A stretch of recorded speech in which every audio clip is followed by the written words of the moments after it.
Welcome to the Slop Temple. We pray this video helps. You start by preparing the physical marker and the digital asset together so they align.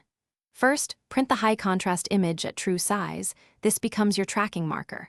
Once printed, glue or laminate to a stiff backing to avoid warping. Meanwhile, export a 3D model or animated sprite as GLB or USTs. These are widely supported. Make sure scale units match the card size, because if your virtual object is too large or small, the AR placement will feel wrong. You now assemble the scene where the digital content will appear. In Unity, create an AR session, attach the marker image to the image tracking manager, then instantiate the GLB model as a child of the tracked anchor. Once done, adjust pivot points so rotations feel natural and set realistic materials and lighting probes. For Web AR, register the marker with AR.js and map the model to the marker node. Make sure to test placement, occlusion, and performance on several phones.